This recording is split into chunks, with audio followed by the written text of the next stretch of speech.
Vamos lá, gente, começar a nossa série, então. A série Como Vencer a Ansiedade. Primeiro episódio, primeira pregação, primeiro sermão é: ansiedade é pecado? É doença ou é pecado? E responder essa pergunta é o primeiro passo para que você vença a ansiedade. Vamos lá, Filipenses capítulo 4, versículo 4. Lembrando o contexto em que esta carta foi escrita. Paulo está preso. Jesus Cristo foi crucificado, seu líder foi crucificado. Estevão foi apedrejado até a morte. Vários e vários cristãos têm que fugir, estão sendo mortos. Esse homem é que vai dizer para você e para mim, esse homem que está no corredor da morte, esse homem vai dizer: não andem ansiosos de coisa alguma. Esse homem que está com a morte marcada, esse homem está dizendo: não andem ansiosos de coisa alguma. Vamos lá, Filipenses 4:4. Alegrai-vos sempre no Senhor. E digo outra vez, alegrai-vos. Semana que vem, se eu não me engano, eu vou falar da alegria do Senhor como um remédio para a ansiedade. Alegria, se alegrar no Senhor. Por isso que está aqui. Não está por acaso. Essas palavras não estão soltas aqui. Cada palavra está escrita aqui. Foi por Deus que foi escrita. A pena era de Paulo, mas era Deus a soprar. Então, cada palavra aqui não está aqui por acaso. Alegrai-vos sempre no Senhor, digo outra vez, alegrai-vos. Isso aqui é uma ordem. Seja a vossa bondade conhecida por todos os homens. O Senhor está perto. Não andeis ansiosos por coisa alguma. Pelo contrário, sejam os vossos pedidos plenamente conhecidos diante de Deus, por meio de oração e súplica, com ações de graças. E a paz de Deus, que ultrapassa todo entendimento, guardará o vosso coração e os vossos pensamentos em Cristo Jesus. Quanto ao mais, irmãos, tudo que é verdadeiro, tudo que é honesto, tudo que é justo, tudo que é puro, tudo que é amável, tudo que é de boa fama, se há alguma virtude, se há algum louvor, nisso pensai. Até aí.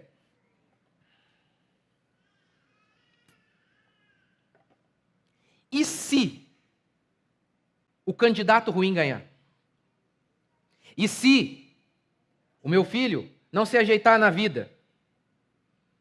E se a empresa quebrar? E se a doença vier? E se são as palavras do ansioso. O ansioso construiu uma casa no amanhã.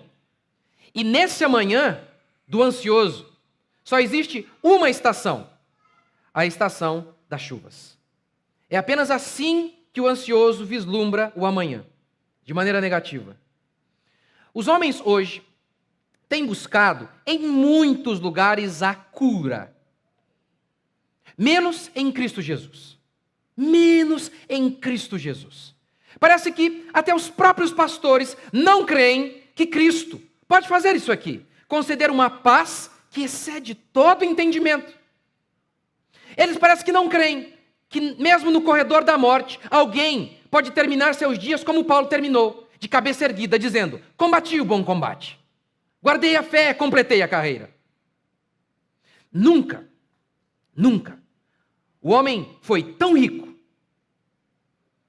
nunca a humanidade foi tão próspera, nunca o homem foi tão tecnológico, nunca houve tantos remédios para supostamente tratar a ansiedade, nem existia.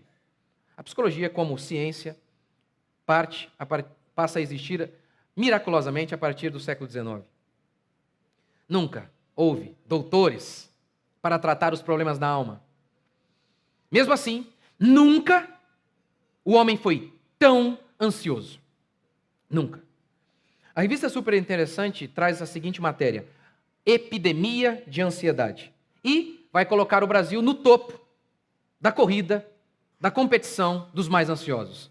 9,3% da população brasileira sofrem do que eles dizem transtorno de ansiedade. Transtorno. Mas, como os Estados Unidos querem sempre nos vencer, alguns dizem que os Estados Unidos são o país mais ansioso do mundo. É o que pelo menos declara Max Lucado no seu livro O Fim da Ansiedade. Ora, que coisa. Ele diz o seguinte: nos Estados Unidos o problema da ansiedade só perde para abuso de álcool e de drogas. É uma epidemia. Durante a pandemia, nunca se comprou tanto ansiolítico, tanto remédio para tratar a ansiedade. Muitos cristãos têm recorrido à psicologia.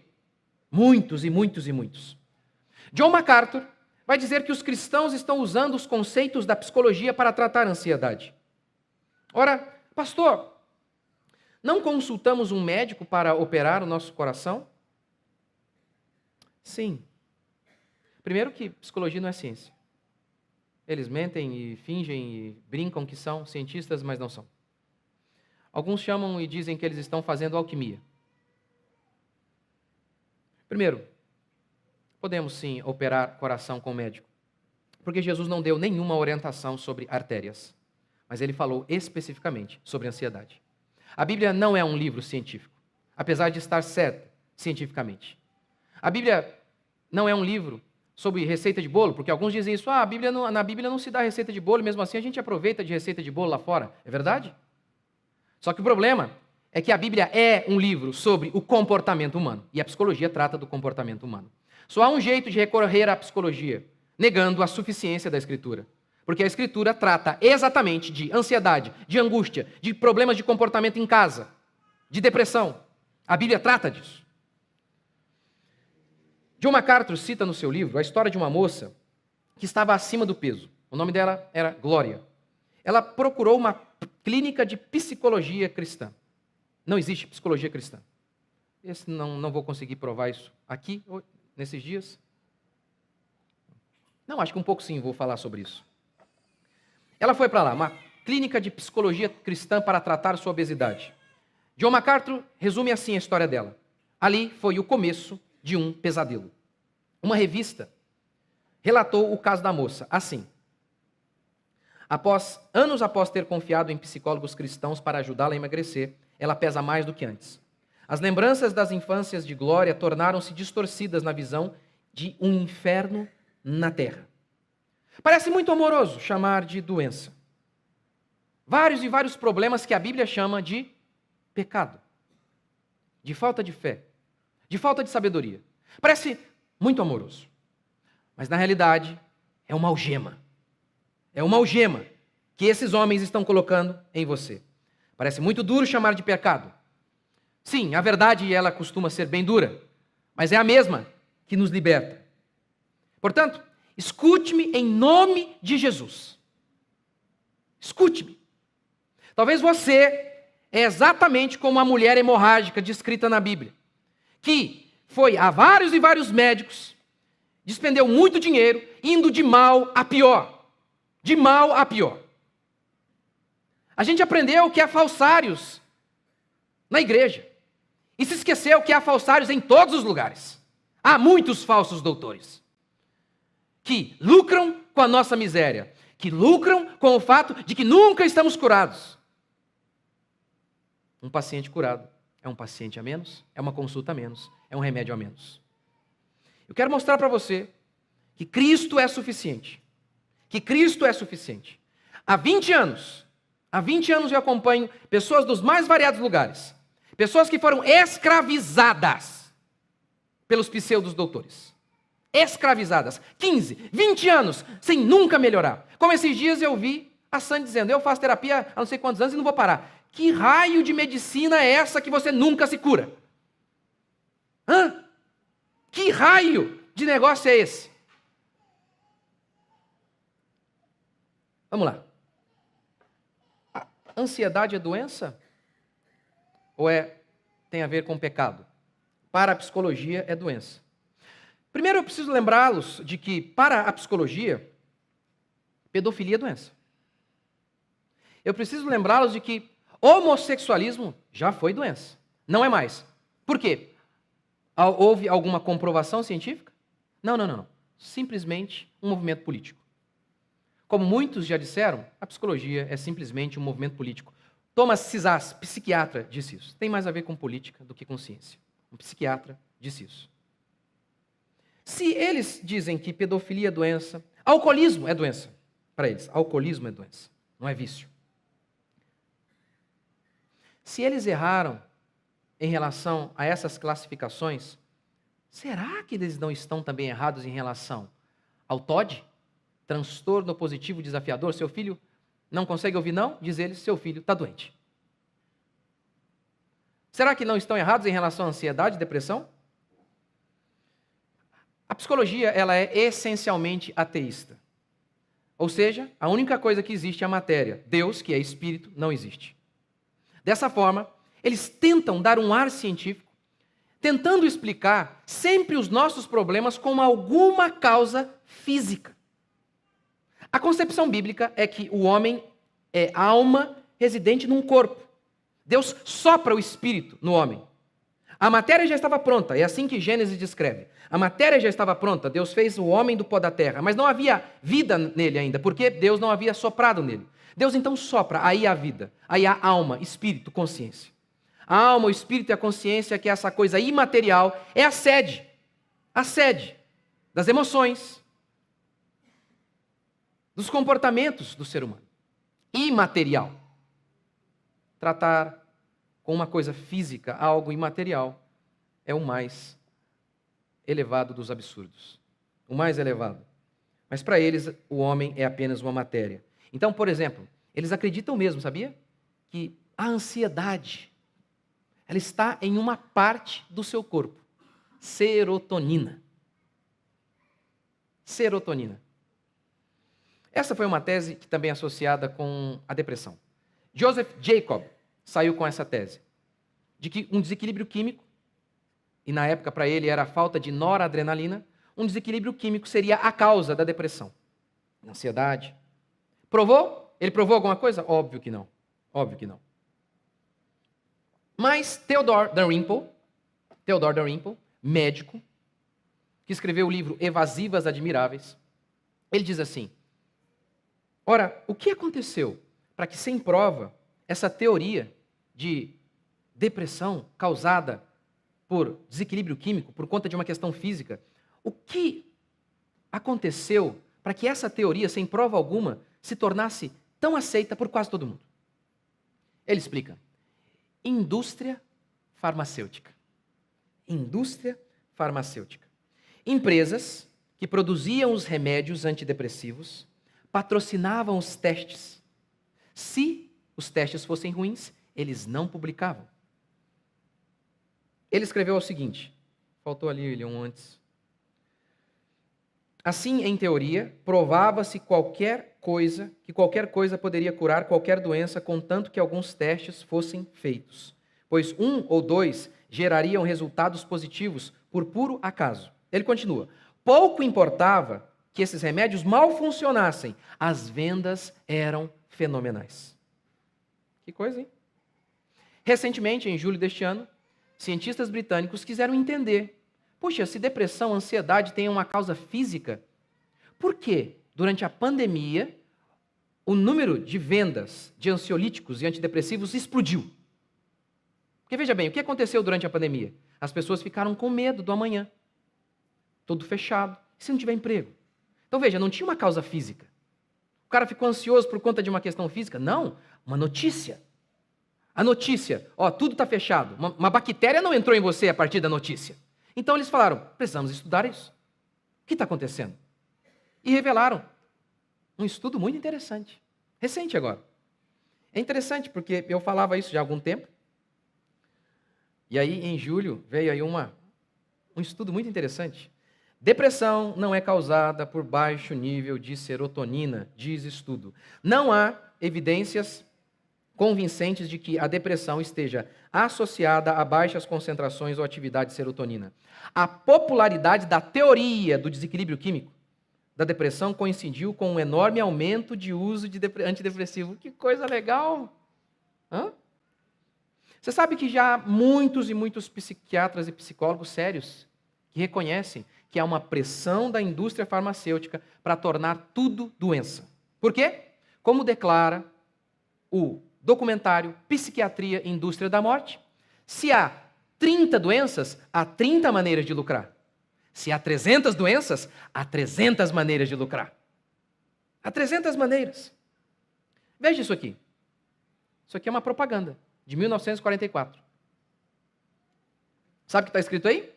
Não sei se vocês vão conseguir ler, mas eu leio para vocês. Está escrito assim, ó. Tem uma mãe ali com um bebezinho, tá vendo? A mamadeirinha. Sabe o que tem na mamadeira? Leite condensado. É sério. É sério. Isso aqui é sério. Veja. A pureza do leite moça e seu elevado teor vitamínico fazem com que ele seja um produto muito indicado para a alimentação infantil na falta do leite materno. Propaganda. Soa ridículo para você hoje? Soa? A indústria alimentícia dizendo que leite moça é saudável para vender mais. E na psicologia, acontece o mesmo ou não? O que você acha? O que você acha? E se eu contar para você que os próprios psiquiatras reconhecem isso? Que há uma pressão da indústria farmacêutica para classificar tudo como doença para ganhar mais dinheiro. Sabe quem diz isso? Sabe quem diz isso? Allen Francis. Ele foi diretor responsável pelo DSM-4. DSM é um manual que classifica doenças mentais. É a Bíblia dos psiquiatras. Não sou nem eu quem define assim. Eles mesmos definem. É a Bíblia da psiquiatria e da psicologia. Transformamos problemas cotidianos em transtornos mentais, disse ele. Ele que redigiu o DSM-4, já estamos no DSM-5. Veja o que ele disse. É um psiquiatra, tá? O DSM-4 acabou sendo um dique frágil demais para frear o impulso agressivo e diabolicamente ardiloso das empresas farmacêuticas no sentido de introduzir novas entidades patológicas. Entendeu a figura? DIC, lembra do DIC? Uma represa, o DIC é um muro de contenção aqui. Aqui estão as empresas querendo vender remédio. E ele está dizendo, o DSM-4 foi um DIC muito fraco, uma parede fraca, não aguentou. A indústria querendo criar novas entidades patológicas, ou seja, aumentar o número de doenças. Para quê? Para vender mais. Que coisa. Sabe uma outra teoria de que é doença? Seria uma questão física, ansiedade? A amígdala cerebral maior. Em 2013, na Universidade de Stanford, o Dr. Vinod Menon, professor de psiquiatria, descobriu, por meio de ressonância magnética, que algumas pessoas possuíam amígdalas cerebrais maiores que a média. Essas pessoas que tinham amígdalas cerebrais maiores que a média também tinham ansiedade, mas também tinham uma infância traumática. Veja bem. Ainda que identifiquemos ali, essa pessoa aqui tem baixa de serotonina. Vem escrito ali, aqui jaz a infelicidade, na serotonina. Você tem que fazer inferências, é ou não é? Você tem que fazer várias e várias inferências. Aqui, por exemplo. Primeiro que nem eram todas, que tinham a amígdala cerebral maior. Mas as pessoas que tinham ansiedade também tinham uma infância traumática. E se, essa é uma grande possibilidade, e se você tem um problema físico justamente por conta de um problema emocional? Porque a gente já sabe disso em relação, por exemplo, à gastrite. A ansiedade, o medo, pressão, afeta o seu físico. Isso já é fato. Todo mundo sabe disso. Você sabe disso. Você não fica lá ansioso diante de algo e aí não afeta o seu corpo, como que a questão emocional afeta o seu corpo? E se é justamente o inverso aqui? Mas nem eles mesmos vão por aí assumindo que é uma questão meramente física. Por exemplo, alguns doutores vão chamar de transtorno a ansiedade, né? Eles explicam exatamente assim, o que seria o transtorno da ansiedade para uma ansiedade comum? Na realidade, são bem dúbios, costumam ser bem confusos. Eles são sempre confusos, bem confusos. Mas um psicólogo explicando a tese era mais ou menos assim. Você vê um urso, você fica com medo, normal. E é mesmo. Você está vendo um urso ali, se você não ficar com medo, você é louco. Você vê um urso, normal. Agora, sabe o que seria ansiedade ou um transtorno de ansiedade? Nem tem um urso, mas você já está com medo. E se o urso aparecer? Não, peraí, pô. Não é transtorno, é um problema. Isso. Mas é um problema. Por que você define como doença? O fato de que inúmeras pessoas não sabem lidar com os perigos desta vida, com o amanhã. Como que ele classifica como doença? É simplesmente um absurdo, mesmo porque é a partir de Charcot e Freud que essa jogada acontece. Começaram a chamar os problemas mentais de doença sem nenhuma prova. Thomas Szasz, no livro O Mito da Doença Mental, ele é psiquiatra e ele fala de o mito da doença mental. Um cérebro pode ficar doente? Óbvio. Isso é óbvio. Agora, a alma, o comportamento humano tem problemas. Problemas. E problemas graves, muitas vezes. Gravíssimos, mas doença. Chamar comportamento de doença. Ora, é simplesmente um absurdo. O próprio DSM-5 nem trabalha essas hipóteses aí para classificar o que é ansiedade. O que diferencia transtorno de ansiedade para ansiedade, de acordo com o DSM-5? Página 541. Se for excessivo. Se a sua ansiedade for excessiva, aí é transtorno. Não. Por quê? É alguém que não sabe lidar com algo e aquilo se perpetua. Então, tudo que a gente não sabe lidar e se perpetua é doença. Há várias outras coisas que nós não sabemos lidar e elas continuam. E elas continuam. É classificado como doença? E qual seria o critério, veja bem, para determinar quando é excessivo, então? E quando que é excessivo? Quando que é ansiedade excessiva? Página 542. O médico é que vai definir. Está vendo o critério? Qual que é o critério? O médico. Página 242. A determinação do quanto a ansiedade é excessiva é feita pelo clínico. Que raio de critério é esse? Hã? É o médico que faz o critério? Hã? Que ciência é essa? Ciência é matemática, 2 mais 2 dá 4. Isso é ciência. Não a questão subjetiva da avaliação de um homem. Isso não tem nada a ver com ciência. Nada a ver com ciência. E para os crentes que eles dizem, né? Até não, tem ansiedade espiritual e tem o transtorno de ansiedade. Se sabemos que não tem nenhuma questão física, tá, meus queridos, qual é o exame que mede quando é ansiedade normal e quando é ansiedade patológica? Qual? Se não tem nada, nenhum exame que mede. Qual que é? É mais uma vez o critério de um psicólogo doido para que você fique refém dele. Agora, se ansiedade tem a ver com falta de Deus, com falta de sabedoria, aí a gente precisa ir para a igreja. Agora, se é doença, a gente precisa ir para a clínica. Que coisa. Como a Bíblia define ansiedade? Pecado. Sempre uma raiz de incredulidade. Filipenses 4:4, há uma ordem. Não é uma conversa, não é um conselho, é uma ordem. Não andem ansiosos. Assim como não mate. É interessante porque ao longo da história, antes do advento da psicologia, todos os homens de Deus sempre viram a ansiedade dessa maneira. John MacArthur, a ansiedade em qualquer tempo é um pecado, porque transgride a clara prescrição bíblica. George Miller, não é George Mulher, escrevi errado ali. George Miller, onde a fé começa, a ansiedade termina. Onde a ansiedade começa, a fé acaba. R.C. Sproul, a ansiedade é incompatível com a confiança em Deus. Isso será tema da minha próxima pregação. Como que a fé aniquila a ansiedade. Calvino, comentando essa sentença aqui, esse conjunto de textos que eu li para você, alegrai-vos no Senhor, perto está o Senhor, não ande ansioso. Ele explica que a confiança nisso é o que nos leva, a confiança no fato de que perto está o Senhor, é o que nos leva a não ficar ansiosos. E é a ignorância quanto ao fato de que Deus está perto que nos leva a andar ansiosos. A ignorância da providência de Deus é a causa de toda impaciência. E aqui a palavra impaciência ele está usando no sentido de ansiedade. E que esta é a razão porque somos tão apressados e por considerações triviais, precipitados em confusão. E às vezes também temos o coração enfraquecido por não reconhecermos o fato de que o Senhor cuida de nós. Sempre foi assim. Sempre foi assim que os homens viram. Falta de fé. Não apenas isso.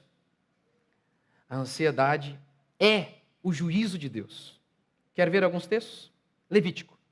Uma série de maldições estão sendo liberadas ao povo se o povo pecar. Deus está dizendo, se vocês obedecerem a minha lei, eu vou abençoar vocês. Se vocês me desobedecerem, eu vou amaldiçoá-los. Uma das maldições é essa aqui.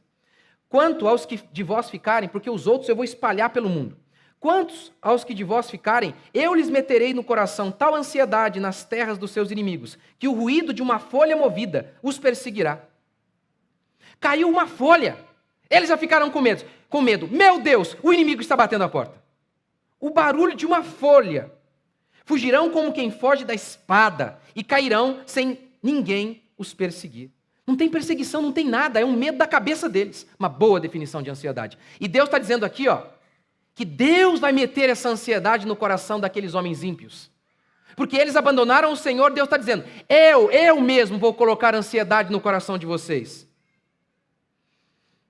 Isaías, como fruto dos seus lábios criei a paz, paz para os que estão longe e para os que estão perto, diz o Senhor. Eu os sararei, mas os perversos são como mar agitado, que não se pode aquietar. Eles nunca ficam calmos, tranquilos, cujas águas lançam de si lama e lodo. Para os perversos, diz o meu Deus, não há paz. Pode haver dinheiro, pode haver prazeres dos mais variados. Paz não. Tranquilidade não. Tranquilidade não. Filho do homem, o teu pão comerás com tremor, e a tua água beberás com estremecimento e ansiedade. É Deus dizendo, vou punir vocês. Vou punir vocês. Vocês vão beber as suas águas apavorados. Vocês estarão apavorados. Apavorados. Que coisa. É realmente muito interessante.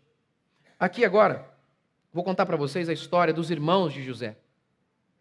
Lembra? Eles venderam seu irmão, queriam matá-lo, venderam José como escravo. José foi para o Egito, lá José se tornou muito poderoso. Um dia os irmãos foram até o Egito em busca de comida. Não sabiam que José havia se tornado o homem mais poderoso, o segundo homem mais poderoso do mundo.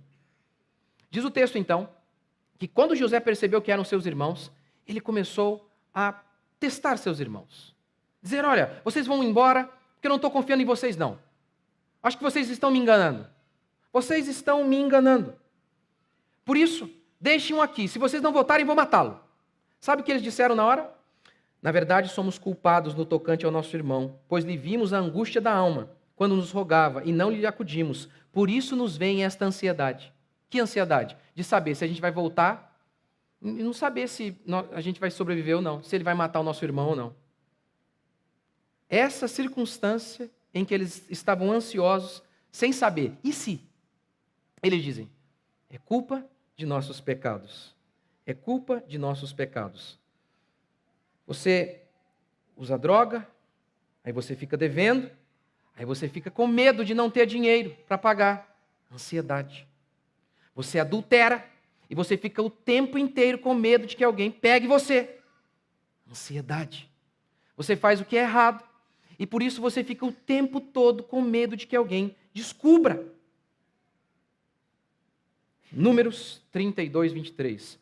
Vosso pecado vos há de achar. É por isso que o homem sem Deus está sempre em ansiedade. Porque um homem sem Deus é um foragido da justiça divina. Ele está sempre devendo alguma coisa. Por isso ele tem sempre a sensação de que uma hora vão pegá-lo. É óbvio que uma pessoa dessa não pode viver em paz. Sabe o que é isso? Um homem viver fugido da justiça? Ele nunca tem paz. Nunca tem paz. Lembra da história do Pablo Escobar, mudando de lugar, de vários traficantes assim, fugitivos, nunca tinham paz. Dinheiro assim, ó, apartamento forrado de dinheiro, e mesmo assim ansiosos, com medo. Para os perversos pode ter um apartamento carregado, lotado de dinheiro. Paz não tem. Paz não. Paz não. Paz não. O espírito sereno é uma dádiva de Deus. Não andem ansiosos, orem e a paz de Deus. Você nota isso? Eu vou repetir isso outras vezes. Segundo a Bíblia, é Deus, só Ele que pode dar paz a você. Diferentemente de um remédio, ou pense positivamente, ou escreva seus problemas. Você acredita nisso? É assim. Eu vi um psicólogo um dia, estou estudando assunto, vou lá ver, qual a cura que eles dão para a ansiedade? Escreva no papel a sua ansiedade. Eu lá, indo para a delegacia num país que deputado foi preso, pastor perseguido, estou indo lá porque fui intimado. Aí, só porque eu escrevi, fui intimado, pronto, acabou a paz. Pelo amor de Deus. Que absurdo. Um espírito sereno é dom de Deus. Gálatas 5:22. E o fruto do Espírito é alegria, paz. Paz. Romanos 5:1. Justificados, pois, pela fé temos paz com Deus. Isaías 32:17. E o efeito da justiça será paz. Ora, o Senhor da paz, Ele mesmo, vos dê continuamente a paz em todas as circunstâncias. Em todas? Em todas mesmo? Mesmo na doença? Nas eleições? Mas, pastor, eu tenho crises absurdas de ansiedade. Há pessoas que possuem crises absurdas de ira. Chegam até a matar outras pessoas. Nem por isso deixou de ser pecado. Pastor, mas eu não queria, às vezes, não queria ficar assim e acabo ficando. Eu vou explicar em outra oportunidade que há um tipo de sensações que fazem parte. Fazem parte. Você vai dar uma palestra, um frio na barriga. Normal. Isso é normal. Normal, coisa mais normal. Eu vou explicar isso em outras pregações. Mas alguns dizem, não, pastor, mas eu não consigo deixar de ser ansioso. Pastor, eu não controlo isso. Os gays também dizem que não conseguem controlar. Há pessoas com impulsos terríveis. Impulsos terríveis. Eu me lembro de um rapaz que dizia assim, eu não consigo controlar, quando eu vejo uma carteira, eu roubo. Impulsos? É sério? Ora, o fato de que você tem impulsos terríveis e fortes também não, de forma alguma, te exime de culpa. Eu já caí várias vezes na ansiedade, e só por isso. Eu lembro que um dia, falando sobre isso lá, uma pessoa falou, eu sou crente e já caí em ansiedade. E daí? Davi era crente e adulterou. Então, o fato de que você cometeu um erro, chancela de que não é mais erro? Que raio de argumento é esse? O mundo gira em torno de você. Já que você teve ansiedade, então, a partir de agora, amém, ajoelhemos diante de vós. A ansiedade não é mais ansiedade, porque você teve. Que coisa, hein? Que coisa. Não, pastor, mas eu não consigo. Ninguém consegue. Você não viu aqui? Você não leu? Você leu ou não leu? Não ande ansioso, ore, e Deus, é Deus quem faz. O fato de que você não consegue, não é uma autorização para você continuar assim. É uma prova de que você precisa se refugiar em Cristo. Sem mim, nada podeis fazer. Mas aquele que habita no esconderijo do Altíssimo, descansa. Descansa. Essa é a promessa do Evangelho. Se você orar e você buscar, a paz que excede o entendimento vai tomar conta da sua alma. É isso que vai acontecer. E eu vou lembrar vocês pela 1000ª vez. Eu vou contar tantas outras histórias, eu estou encerrando. Vou contar uma outra. Pastor Martin Lloyd Jones, comentando esse texto, narra uma história interessante. Um casal tinha uma filha missionária que foi viajar a pregar o Evangelho. E ela ficou doente. E eles, de alguma maneira, não conseguiam orar para que ela fosse curada. E eles oraram, e ela veio a falecer. Então, eles disseram assim, não sei explicar, mas uma estranha paz, apesar de toda angústia, tomou conta de nossos corações. A paz que excede o entendimento. É o ímpio olhar e falar, como que você pode ter paz num ambiente desse? Como? Excede o entendimento humano, a capacidade humana, as limitações humanas. É Jesus dormindo no meio da tempestade. Não andem ansiosos. Perto está o Senhor. Orem com ações de graças e a paz de Deus, que excede o entendimento, vai guardar o vosso coração. Ou isso é verdade, ou então a Bíblia está errada. Não, mas eu orei. Ou você não orou direito, não orou bastante, ou a Bíblia está mentindo. E é óbvio, a gente sabe onde está o problema. Não é aqui. É aí? É aqui. Porque o Senhor é fiel. O Senhor não é homem para mentir. A promessa dele é verdadeira. Ele guarda o coração do seu povo. Você crê? Vamos orar? Vamos ficar de pé?